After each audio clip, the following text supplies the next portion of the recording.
To movers and shakers. पिछले दिनों सचिन तेंदुलकर के बारे में कहा गया कि भारी बल्ले से खेलने के कारण उनकी पीठ में प्रॉब्लम हो गई, लेकिन वो तो भारी बल्ले से बचपन से खेल रहे हैं। दरअसल सचिन ने कुछ ऐसे उटपटांग काम किए जिनसे उनकी पीठ में प्रॉब्लम हो गई है। हमारे एक्सरे के मुताबिक उनकी बैकबोन के छठे वर्टिब्रा में क्रेडिट कार्डोग्राफिकल प्रॉब्लम है। और ये प्रॉब्लम उनको तब हुई जब उन्होंने स्क्रू ड्राइवर की जगह क्रेडिट कार्ड से हेलमेट ठीक करने की कोशिश की। ठीक ऐसी ही प्रॉब्लम और खिलाड़ियों की बैकबोन में भी पाई गई, क्योंकि उनसे भी सचिन ने कहा था, गो get it.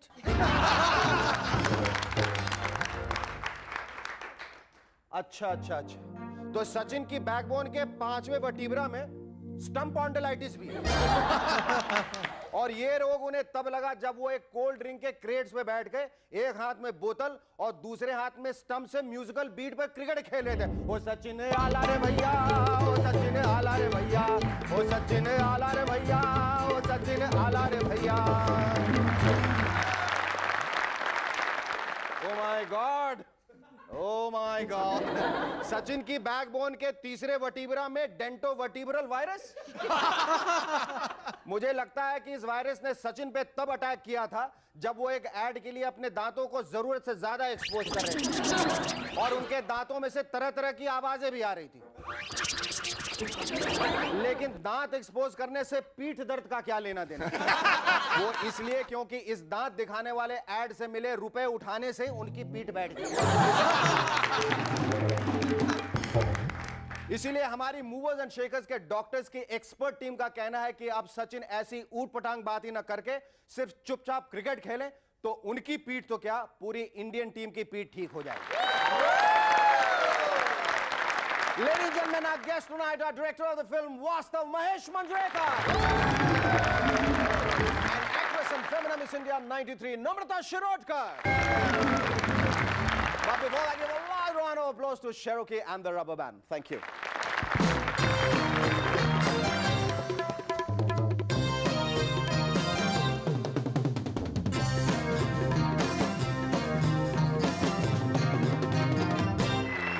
Hello, welcome back. पिछले दिनों कांशीराम जी ने कहा कि अटल जी आ रहे हैं, इसलिए वो भी विदेशी। यार अब तक अपने देश में इतने सारे विदेशी डिक्लेयर हो चुके हैं कि कभी कभी तो शक होने लगता है कि कहीं ऐसा तो नहीं कि हम किसी गलत देश में आ गए हों।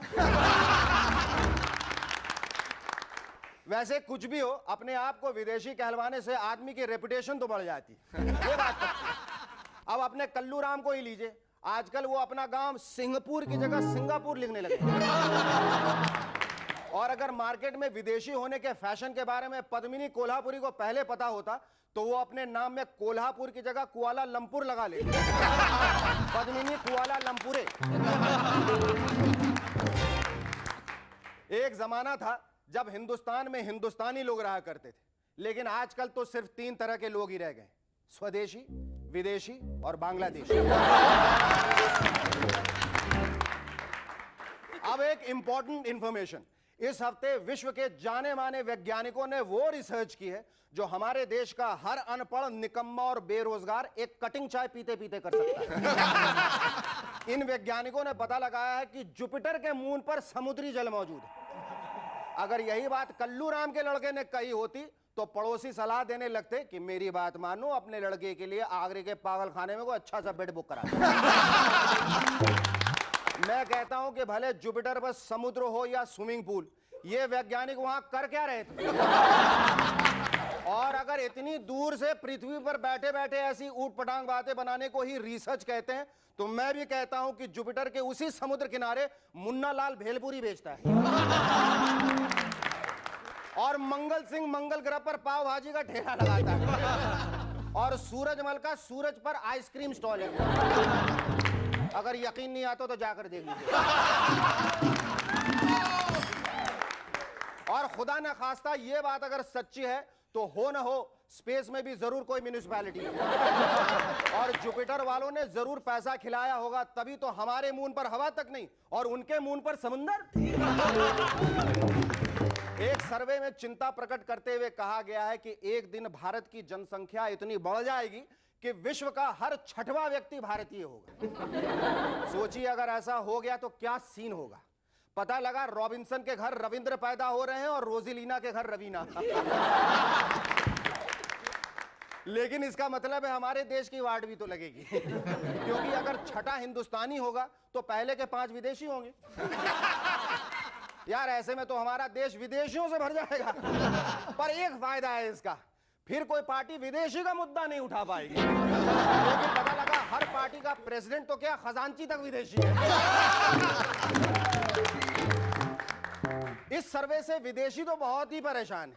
सब अपनी अपनी बीवियों को समझा रहे हैं, डोंट वरी डार्लिंग, हम छठवां बच्चा पैदा ही नहीं करेंगे। वहां के परिवार नियोजन वालों ने तो नया स्लोगन भी बना लिया है, 3 के बाद होगी परेशानी, 5वें में याद आएगी नानी, और 6वें पे ना जाना क्योंकि वो होगा हिंदुस्तानी। हिंदुस्तानी।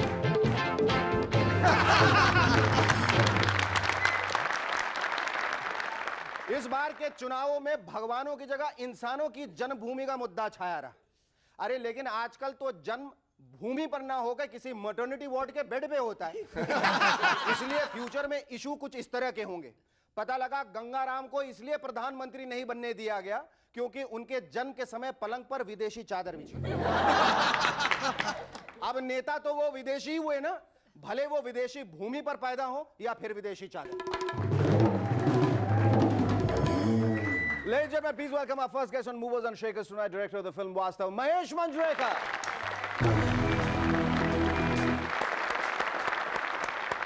Thank you, Shiroji, so much. That was very profound. And thank you so much for coming on our show. Mahesh, ये बताइए कि आपकी पहली बड़ी commercial film release होने वाली, just around the corner, awaiting a release. How do you feel? Are you getting the butterflies? You getting the heebie-jeebies? Yeah.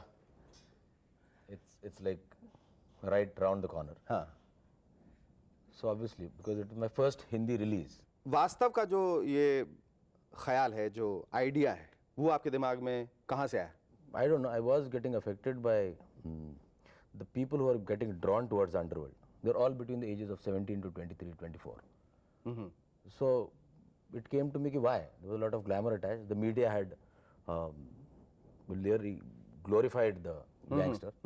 So somewhere I wanted to, you know, उसका दूसरा पक्ष दिखाना चाहता. And somewhere I wanted to pity a gangster. It is basically a, you can call it an autobiography of a gangster. क्या वजह थी कि आपने संजय दत्त और नम्रता शिरोडकर को उस फिल्म में लिया? हम ये पूछना चाहेंगे कि ये जो टाइटल बड़े खूबसूरत आपके, निदान, वास्तव, और आपकी जो दूसरी फिल्म अस्तित्व, ये जो झुकाव है आपका जो. What happens is, see, there are so many titles with the name Hum and Pyar, and there, I could have named my film कि वास्तव में प्यार होता है या हम अस्तित्व हमारा खो बैठे हैं. Somewhere I wanted to conserve my energy. And there are so many times that people ask कि तुम्हारे फिल्म का नाम क्या है? तो I think I conserve energy by saying वास्तव and अस्तित्व. और फिर ये नहीं पूछ रहे वास्तव में तुम्हारे फिल्म का नाम क्या है? Okay, now coming back to my first question, which is like, what made you decide on Sanjay and Namrata? When I conceived the story, that the whole character of the underworld, that gangster, I needed that restlessness in him, who's never steady, mentally also, physically also, because of everything they go through. Somewhere the whole process comes back, and because of what Sanjay had gone through in his whole life. When I saw him in Nidan, I cast him in Nidan because I liked him. He was playing Sanjay Dutt in the film. अच्छा. He was the heroine of my film, who was in Nidan. She likes Sanjay Dutt, so I cast Sanjay Dutt in the film. कोई नाटकर्णी नाम का आदमी आया था मुझसे मिलने. हाँ, मगर मैंने उसे निपटा दिया साहब. Don't worry. मिलने क्यों नहीं दिया उन्हें? शॉट शुरू था साहब. इंसानियत से बढ़ के कोई चीज होती है शर्मा जी? शर्म नहीं आती ऐसी बेहुदा हरकत करते हुए? सॉरी साहब, मैंने सोचा कि. Shut up, Sharma ji. And then when I saw him during the shooting, he was there for one day, but he was so restless. He was never in one place. He was talking to everybody, but he was never sit in the place. So that, I wanted that restlessness for Vastav. So then accordingly, when the story was worked out, I took that character in the film, his basic attitude in the film. So whatever the character Raghu, he has an attitude in the film. That is Sanju's attitude. And then talking about heroines, so I don't know. It was a stroke of luck that I got Namrat in the film. Now I call it a stroke of luck. That time I used to feel, yaar, Namrata se kaam karna hai. So, no, because she was not a star. Yeah, I know. So then I saw a small part of her, Pukar, and then liked what I saw. And then she came for the shoot, and I liked it because she didn't come prepared at all. She came with a fresh approach. Ki she is ready to do whatever I want her to do. Okay, so now you're kind of very earnestly looking forward to this film, Vastav, and after which, are you depending a lot emotionally and mentally on this film? Today there are a lot of producers say कि एक film करेंगे, वो film करेंगे, but it depends on what happens on the 15th of October at 2:30 p.m. If the film is a bomb, so they'll come and tell me to do a lot of films. If it flops, I won't know where they vanish. So obviously I wanted to succeed, and not just me. There are many people who have hopes from Vastav. Okay, is there any specific reason behind this look? I mean, you look more like a pop star than a director. No, what happens is, then again I come back to that. If you are a success, people know you. So what happened is, बीच में everybody used to call me Sanjay Manjrekar, and I used to say क्या Mahesh Manjrekar. So then I said कि वो identity बन जाती है जब ये successful होता है, तो बोलते वो तो एक तो बोल सकते कौन है भैया संजय मांजरेकर, तो वो यार थोड़ी सी सेंडी बेंडी है ना. Let's hope when Vastav is a big hit, they look at you, Shendi, and say, Mahesh Manjrekar, वही जो चोटी का director है. Thank you so much. Thanks. Ladies and gentlemen, please welcome our second guest on Movers and Shakers tonight, actress and Miss India 1993, Namrata Shirodkar.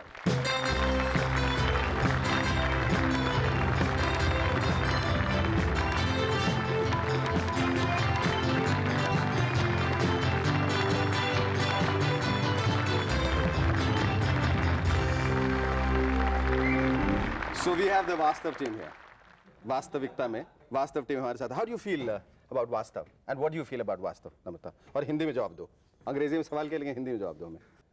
Let me say this in English, please. अच्छा ठीक है, ये वाला बोलो. I don't know. I'm really excited about Vastav and वास्तव में. Vastav mein. Or I just think that I mean we've all really worked very hard on it, and we've all tried to put in our best. And I just hope it works. Like Mahesh said, you know, a lot of people are expecting a lot out of this film. But what are you expecting out of this film? No, I'm just hoping that it's like a success. तुमने It's like इतनी a सारी big तुमने इतनी success. सारी फिल्में की हैं. कच्चे धागे की है, मेरे दो अनमोल रत्न, जब प्यार किसी से होता है. लेकिन वास्तव इन सब फिल्मों से अलग कैसे है? और हटके जवाब मत देना इसका कि हटके है और डिफरेंट है, और ये किस तरह से रोल के हिसाब से तुम्हारा रोल, क्या ऐसी रोल में खासियत है जिसकी वजह से तुम्हें लगता है कि ये सबसे मुझे चैलेंजिंग लगा और जो रोल मैंने निभाए उनसे अलग है? Definitely, it is a role completely different from what I've done in my previous films or in my forthcoming films. And it's a very demanding role in terms of this character जो कि मैं play कर रही हूँ. It's the character of this girl called Sonia. She's called Sonu. Sonu in the film. And she plays, she's actually a prostitute. And how she graduates to becoming Raghu's wife. And then a mother. And basically, she tries to influence him subconsciously and to become a better, to get back on the right track. तुम्हारे लिए success और failure कितना important है? Success or failure. अगर तुम किसी role को tackle करते हो जो तुम्हारे दिल के बहुत करीब हो, और फिल्म खुदा ना खास्ता अगर बॉक्स ऑफिस पर नहीं चलती, तो तुम्हें कितनी ज्यादा मायूसी होती? No, see, मायूसी तो होती है whenever your कितनी- film doesn't do हाँ, well, बिल्कुल. because you've Nobody worked likes very failures, hard. हाँ. Yeah, you worked very hard on every film True. and you've given it your best shot. कभी कभी ऐसा भी होता है बुरे रोल के लिए, बुरे फिल्म के लिए, अच्छा वो फ्लॉप हो गया, किसी ने देखा नहीं. ये होता है. और मायूसी कभी कभी इस वजह से होती है कि मैं इतना अच्छा रोल था, मैंने इतनी मेहनत की, फिर भी फिल्म फ्लॉप हो गया. तो जब वास्तव जैसा रोल अगर तुम करती हो और वो फिल्म अगर ऐसी फिल्म अगर नहीं चलती, जब हम चाहेंगे ऐसी फिल्म हमेशा चले, तो तुम्हें कैसा लगेगा? बहुत ही बुरा लगेगा. I mean, there's definitely there'll be a little more than what I felt for my previous films, because like I said, it's a very different role for me, and it will probably put me in a completely different league if you know, this film does well and you know, I get accepted in terms of the character, or you know, to तुम्हारा equation जो है, समीकरण, महेश के साथ, संजय के साथ और खुद नम्रता शिरोडकर के साथ कैसा है? बहुत ही अच्छा है. इनफैक्ट मैं फर्स्ट डे ऑफ शूटिंग पे I was really nervous Because I had met Mahesh just, you know, it was very funny meeting we had had. He just came, he narrated he met me and then narration, and then I came to know I was doing the film. And then first day I knew we had to do the scenes, you know, like they were like post-marriage scenes, and I didn't know what to expect really. And I was very nervous. So it was really, you know, unnerving ki I go on the sets and I don't know what kind of a person he is or what he expects me to do. और भाईगिरी वाला film बना रहे, अगर कहीं ठीक नहीं किया तो लगा के दिया कान के नीचे, ऐसा कुछ भी डर तो नहीं था ना. No, but it was, you know, I didn't know ki, matlab, what to expect really. But it was just from day one, I mean, I guess we hit it off really well. Did you have any preconceived notions about Sanjay Dutt before you started working? Actually, my sister Shilpa, she's done a few films with him. So she had told me, you know, Sanju is a brat on the set. He really is, like, you know, he's always up to some prank pulling pranks and stuff and everything. And I was like expecting the worst, honestly. And I was thinking, okay, abhi OS hoga yahan pe and he'll make all these funny faces and all that, and that's it for me. And as it is, I was nervous because it was such a heavy role. But he does that. I've done a film with him, and every time he's like for a OS shot, doesn't. you make him all those faces while you're mouthing serious dialogues. He does that. No, but I was expecting that, and I go there, and he was completely. In fact, he was so focused throughout this film that I was like, "Oops!" I mean, you know, I've heard all wrong. And Maybe Sanjay Dutt was nervous of Namrata Shirodkar. No, nothing. Please. Namrata, tell me, अगर तुम miss India 1993 नहीं होती तो तुम्हारी जिंदगी में कितना फर्क आ गया होता? बहुत फर्क हो गया होता. I would be flying some airline, I think, as a air hostess. क्योंकि that's probably what I thought I would do. Closest to what I wanted to do in life in terms of traveling and, you know, seeing different places and stuff. एक आखिरी सवाल, लोगों के पास जो stars होते हैं उनके पास बहुत सारा पैराफर्नेलिया होता है. किसी के पास उनके शोफर होते हैं, किसी के पास उनकी हेयर ड्रेसर होती है, मेकअप मैन है. तुम्हारे पास एक चाय वाला है जो खास तुम्हें चाय बना के देता है. What is the secret behind this? Who is this chai wala and what kind of tea does he serve you? Tell me, I would want to know that. What is that special kind of tea which he brews specially for Namrata Shirodkar? Akram you're talking about. हाँ, yes. ठीक है. Nothing, it's nothing. It's just that my coffee is very strong coffee. I drink and... Do you mix anything? No. I mean, do you mix tea with coffee and coffee with tea kind of thing? No. He makes just the way coffee is made, but it's just very, very strong coffee. And And, are I you like a less milk, and I like equal in my coffee, and all those few things in it. So. Few things in it. Well, I hope that when success happens to you, and which happens to you through Vastav, it's a really huge proportion, and there is nothing that is adulterated with it. Thank you so much. It was lovely talking to you, Namrata. Yeah.